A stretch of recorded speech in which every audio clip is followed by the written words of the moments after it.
So hello everyone, I hope आप सब लोग बहुत अच्छे होंगे और अपनी प्रिपरेशन बहुत ही ऑनेस्टली कर रहे होंगे। ठीक है, तो आज हम क्लास लेने वाले हैं सीटेट पेपर 2 के लिए, जिसमें हम एनसीईआरटी कवर कर रहे हैं विद क्वेश्चन। और ये आपके पीवाईक्यू क्वेश्चन है। स्पेशल क्या है मेरी क्लास में? तो स्पेशल यही है कि आपको ऐसी क्लास यूट्यूब में नहीं मिलने वाली है। पीवाईक्यू क्लास मिलेगी, बट पीवाईक्यू कहाँ से आया, किस चैप्टर से आया और किस पेज नंबर से आए, किस पैराग्राफ से आए, ये डिटेल मेरी ही क्लास में मिलने वाली है। सो आप लोग क्लास के साथ बने रहिएगा और आपको बहुत ही फ़ायदा होने वाला है। आप देख पा रहे हो एनसीईआरटी लगी हुई है साइड में, और साइड में आपका पीवाईक्यू क्वेश्चन भी लगा हुआ है। चलो क्वेश्चन डील करते हैं। ये क्वेश्चन आपका पहले चैप्टर से लिया गया है, 6th क्लास की ज्योग्राफी का है। क्या कह रहा है? सूर्य से उनकी दूरी के अनुसार ग्रहों का क्रम लगाइए। एक तो सूर्य की दूरी के अनुसार क्रम हो जाता है, और एक तो ग्रहों के बड़े या छोटे होने के अनुसार क्रम हो जाता है। दोनों ही आंसर अलग अलग होते हैं, इनका डिफरेंस आप लोग ध्यान रखना। ठीक है, चलो क्वेश्चन पढ़ लिया आपने? सूर्य की दूरी के हिसाब से पता लगाना है। तो ये देख लो आप, एनसीईआरटी का चैप्टर पेज नंबर 2 है और चैप्टर आपका 1 हो जाता है। यहाँ मैंने हाईलाइट किया हुआ है सो दैट कि आपको दिक्कत ना हो, आपका टाइम कंज्यूम ज़्यादा ना हो मेरी क्लास में। चलो देखते हैं क्या लिखा है। सूर्य की दूरी के अनुसार, किसके अनुसार? सूर्य की दूरी के अनुसार आपको चीज़ें देखनी है। क्या है? बुध, शुक्र, पृथ्वी, मंगल, बृहस्पति, शनि, यूरेनस, नेपच्यून। इसमें एक ट्रिक भी दी गई है आपके एनसीईआरटी में, जिसके थ्रू आप लर्न कर सकते हो या फिर अपनी भी खुद की इजी ट्रिक बना सकते हो। ठीक है, क्या लिखा है? My very efficient mother just serve nuts. तो एम से मरकरी, वीनस, वीनस मतलब कि शुक्र, अर्थ, मार्स मतलब कि मंगल, जुपिटर, बृहस्पति, स्टर्न, शनि, यूरेनस एंड नेपच्यून। तो ये चीज़ क्लियर हो गई। मैंने कैसे लर्न किया था? तो मैंने लर्न किया था कैसे? मैंने किया था MVEM। ठीक है, MVEM और जॉनसन। ठीक है, जॉनसन। तो पीछे का जॉनसन तो लर्न था और ये MVEM लर्न कर लिया था। तो मेरी ये ट्रिक थी। अपनी खुद की ट्रिक से क्या होता है, चीज़ें जल्दी ही रिमेंबर हो जाती हैं और फिर आप एनसीईआरटी की ट्रिक भी यूज कर सकते हो। ठीक है, चलो क्वेश्चन की ओर चलते हैं। क्वेश्चन क्या था, यहाँ आ जाओ। चलो हम क्वेश्चन का आंसर हमें पता चल गया है, फिर भी हम क्या करेंगे? एलिमिनेशन मेथड का यूज़ करेंगे, क्योंकि ये मेथड हमें हमेशा अपने एग्ज़ाम में कम से कम 2-4 नंबर या 5 नंबर, कभी कभी 8-10 नंबर का भी बेनिफिट करा देता है। तो इसलिए हम एलिमिनेशन का मेथड हर जगह करने वाले हैं। आंसर आता है या नहीं आता है वहाँ भी करेंगे, क्योंकि हमें ये प्रैक्टिस कर रहे हैं। प्रैक्टिस का मतलब क्या होता है? हमें हर छोटी छोटी चीज़ों का प्रैक्टिस करना है, और एग्जाम हॉल में ये नहीं करना। एग्जाम हॉल में अगर आपको पता है कि इसका आंसर है, देन टिक, आगे बढ़ जाओ। ठीक है, चलो आंसर देखते हैं। आंसर क्या है? यहाँ देखो, बृहस्पति के बाद शनि नहीं है, इसका मतलब ये गलत हो जाता है, क्योंकि बृहस्पति के बाद शनि होता है। यहाँ पे भी नहीं है, ये गलत है, क्योंकि शनि यहाँ दिया गया है। ये भी देखना है कि शनि आगे लिखा है कि नहीं लिखा है। ठीक है, तो ये गलत हो जाता है। आगे बढ़ते हैं। यहाँ पे बृहस्पति के बाद शनि है, और यहाँ पे यूरेनस का बाद नेपच्यून। यहाँ भी सही है, यहाँ भी सही है। फिर देखते हैं बुध, शुक्र, पृथ्वी, मंगल। ठीक है, सही है ये। तो हमने याद कैसे किया था? हमने याद किया था MVEM। M से मरकरी, V से वीनस, E से अर्थ और M से मार्स। ये तो सही है। यहाँ पे देखते हैं। हाँ देखो, यहाँ पे शुक्र कहाँ है? पीछे आ गया ये वाला, इसलिए ये क्वेश्चन रॉन्ग हो जाता है।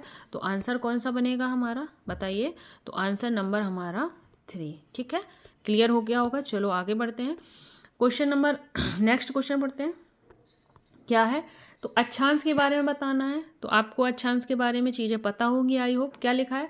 अक्षांश एक काल्पनिक वृत्ताकार रेखा है। काल्पनिक मतलब इमेजनरी, रियल में ये चीज़ नहीं है अर्थ में, बट ये काल्पनिक है। और इसमें क्या है? ये वृत्ताकार है, यानी कि सर्कुलर है, और जिसकी त्रिज्या क्या होती है? विविध होती है। भाई सर्कुलर है तो एक छोटा सर्कल होगा, फिर बड़ा होगा, फिर बड़ा होगा, तो त्रिज्या तो अलग अलग हो जाएंगी ना।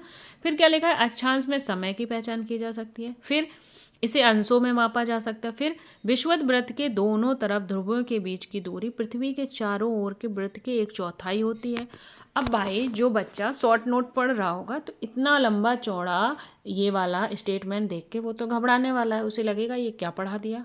तो भाई ये जो D नंबर है ना, ये सेम टू सेम आपका एनसीईआरटी से उठाया गया। चलो, आपको अक्षांश और देशांतर पता है? पता है तो ठीक है, नहीं पता है तो मैं एक बार बता देती हूँ। ये हमारी अर्थ है, ये भी हमारी अर्थ है, ये हमारी विषुवत रेखा होती है जो कि 0 डिग्री है, और ये हमारे अक्षांश होते हैं जो कि सर्कुलर होते हैं, पीछे भी इनका सर्कल होता है, ये इस तरह से, ये इस तरह से, ठीक है। और यहाँ का पार्ट क्या हो जाता है आपका, ये आपका नॉर्दर्न साइड हो जाता है, ये एक सदर्न साइड हो जाता है, ठीक है। तो विषुवत रेखा हमारी पृथ्वी को 2 भाग में डिवाइड करती है, नॉर्थ और साउथ में, ठीक है। इतना क्लियर हो गया। और जो हमारी विषुवत रेखा है वो 0 डिग्री है, फिर आपकी कर्क रेखा, मकर रेखा, ये सारी चीज़ें आती हैं। यहाँ पे आपका उत्तरी ध्रुव है, यहाँ पे आपके दक्षिणी ध्रुव है। तो ये आपकी क्या थी, ये हमारी अक्षांश रेखा थी। अब एक रेखा होती है देशांतर रेखा, ये इस तरह से, ये भी काल्पनिक रेखा होती है। ये किस लिए यूज होती है, तो इनसे हमें समय का पता चलता है, ठीक है। क्या पता चलता है, समय का पता चलता है, ठीक है। इन्हीं 2 ग्राफ से बहुत क्वेश्चन बनते हैं। अगर इन्हें समझ में नहीं आते आपको ये ग्राफ तो बता देना, मैं इनको एक्सप्लेन कर दूंगी।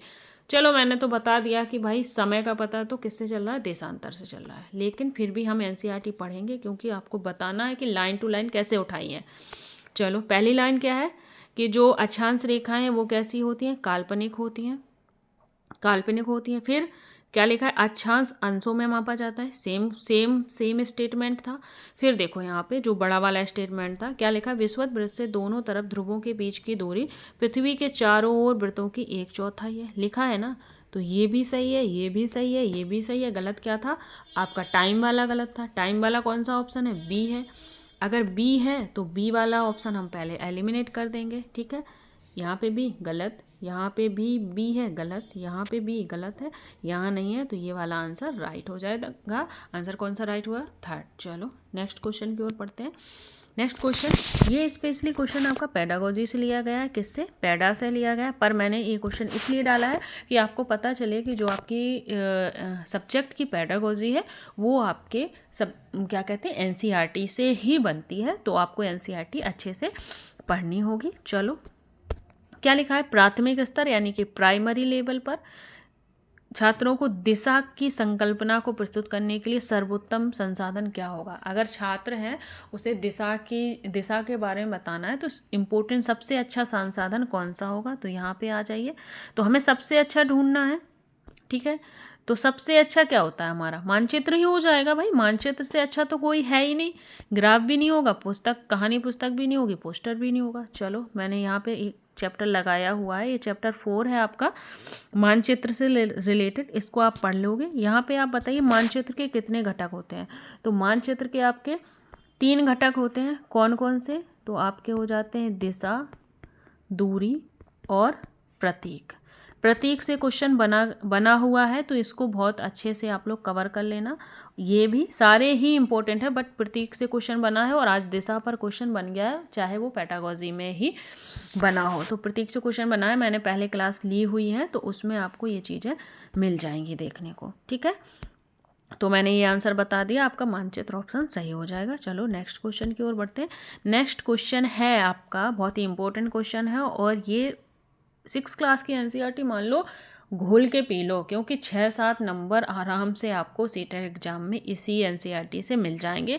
और बहुत ही इंपॉर्टेंट चीज़ें पढ़नी है, वहीं से आंसर आपके आराम से निकल आएंगे, ठीक है। क्वेश्चन कह रहा है कुछ देशों का अक्षांशीय विस्तार काफ़ी अधिक होता है। बिल्कुल होगा भाई, देश अगर बड़ा है तो अक्षांशीय विस्तार भी बड़ा होगा, ठीक है। अब लिखा है कि कुछ देशों में 1 से अधिक मानक रेखाएं अपनाई हैं। तो अपने भारत में कितनी मानक रेखाएं हैं, 1 मानक रेखा है, ठीक है। और रूस में कितनी है, रूस में आपकी 11 मानक रेखाएं हैं। कितनी है, 11। जब रूस में 11 है तो इसका मतलब क्या है, साफ साफ है कि भाई बड़ा देश होगा तो मानक रेखाएं भी बड़ी होंगी। अच्छा, आप लोग बताइए अमेरिका और कनाडा में कितनी मानक रेखाएं हैं, बताइए। चलो यहाँ पे आ जाओ। क्या है कि मैंने अभी क्लास आप लोगों की रिकॉर्ड कर रही थी और कुछ इशू आ गया मैंने ऑलमोस्ट सारे ही क्वेश्चन डन करवा दी थे, तो यहाँ पे मैंने ये चीज़ लिख दी थी, और क्वेश्चन की तो मैंने इरेज कर दी, ये नहीं दिखा मुझे। तो मैंने पहले लिख रखा था यहाँ पे कि ये ऑप्शन ए मान लेती हूँ, इसको ऑप्शन बी मान लेती हूँ। क्या मान लेती हूँ, 1 मिनट इरेज कर दो। चलो भाई, थोड़ी देर के लिए मान लो आपकी मैम ही एग्जामिनर है, तो ऑप्शन ये मैम ने बना दिया, ऑप्शन बी ये मैम ने बना दिया, ये वाला और ये वाला। चलो पढ़ ले, ठीक है, पढ़ लेते हैं मैम। क्या लिखा है, कुछ देशों का अक्षांशीय विस्तार अधिक होता है। क्या लिखा है बताइए, कुछ देशों का जो अक्षांशीय विस्तार है वो कैसा है, अधिक है। तो स्टेटमेंट ए आपका राइट हो गया। नेक्स्ट नीचे आइए, एक से अधिक मानक समय अपनाए गए हैं, जिसके कारण वहाँ एक से अधिक मानक समय अपनाए गए हैं, किसके कारण, जहाँ पे अक्षांशीय विस्तार ज़्यादा है। ठीक है, चलो ऑप्शन की ओर पढ़ते हैं। तो ये तो हमें पता चल गया कि हमारे जो ऑप्शन हैं वो दोनों ही सही है। ठीक है, तो इस हिसाब से ये वाले तो गलत कर दूँ मैं, हाँ मैम कर दूँ गलत, क्यों, क्योंकि हमारे दोनों ही स्टेटमेंट सही हैं। बट पंगा कहाँ फंस रहा है बताइए, पंगा फंस रहा है कि व्याख्या कर रहा है या नहीं कर रहा है। चलो देख लेते हैं व्याख्या का क्या सिस्टम है। यहाँ पे लिखा है, यहाँ पे लिखा है, चलो क्वेश्चन पढ़ें। ठीक है, लिखा कुछ देशों का अक्षांशीय विस्तार काफ़ी अधिक है, इसलिए क्योंकि कुछ देशों में एक से अधिक मानक समय रेखा है। नहीं, क्योंकि का संबंध बनाना होता है, इसमें क्या बनाना होता है, एक मिनट, क्योंकि का संबंध बनाना होता है। मैंने बताया ना क्योंकि कैसे, कुछ देशों का अक्षांशीय विस्तार अधिक है क्योंकि कुछ देशों में एक से अधिक मानक समय रेखा है। नहीं भाई, उल्टा है। अगर ऊपर लिखा होता नंबर ए होता आपका ये और बी ए होता तो व्याख्या हो जाती कैसे, कुछ देशों में एक से अधिक मानक समय रेखाएं हैं क्योंकि उनका अक्षांशीय विस्तार अधिक है, तो आपका व्याख्या सही हो जाती। इस बेस पे आपकी व्याख्या गलत होती है और आंसर क्या हो जाएगा, बी हो जाएगा। आई होप आपको ये क्वेश्चन और इसकी व्याख्या के बारे में समझ में आया होगा। तो आपको यहाँ पे क्योंकि का रिलेशन बनाना है, क्योंकि का रिलेशन बनाना है, क्योंकि यहाँ पे ऊपर नीचे डिफरेंस दिया गया। अगर आर वाला ऊपर लिखा होता ए में और ए आर में लिखा होता तो क्योंकि का संबंध बन रहा था। तो आई होप चीज़ें समझ में आ गई होंगी। तो मैंने आपसे क्वेश्चन पूछा था कि अमेरिका और कनाडा में कितनी मानक समय रेखाएं हैं, आंसर बताइए। नहीं बताओगे, नहीं बताओ, मैं बता देती हूँ, पर अभी नहीं, क्लास के लास्ट में बताऊँगी। और रूस की भी आपको बतानी है, जो कि शायद मैं बता चुकी हूँ। चलो यहाँ आ जाओ, बहुत ईजी क्वेश्चन है। ये फिर से पूछा गया था, मुझे पढ़ाने की इसे नीड नहीं है, बट मैं इसलिए लगा के लाई हूँ कि क्वेश्चन रिपीट भी होते हैं। अभी जो मैंने पहले क्लास ली है उसमें मैंने 2024 के क्वेश्चन करवाए हैं, ये 2022 के क्वेश्चन हैं।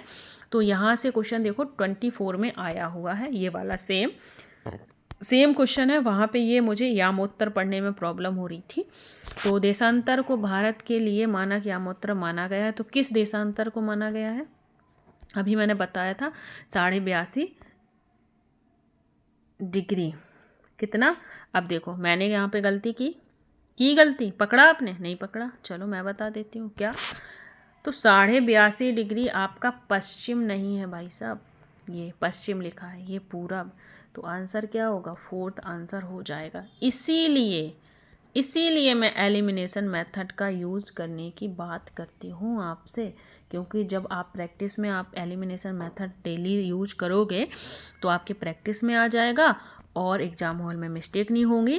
देखो जनरली बच्चे 1-2 नंबर से ही बाहर होते हैं सीटेट से, ठीक है। जनरली 1 या 2 नंबर हद है, 3 नंबर बस। अब वो 1-2 नंबर क्या कहाँ चले जाते हैं आपके, वो आपके सिली मिस्टेक की वजह से कट जाते हैं। तो ये सिली मिस्टेक नहीं हो, इसके लिए आपको प्रैक्टिस करनी पड़ेगी। मेरी क्लास से बेनिफिट क्या होने वाला है, हमारी क्लास से आपको ये पता चलने वाला है कि कौन सा चैप्टर या किस पैराग्राफ से ज़्यादा क्वेश्चन आ रहे हैं, किसको ज़्यादा मुझे वेटेज देना है।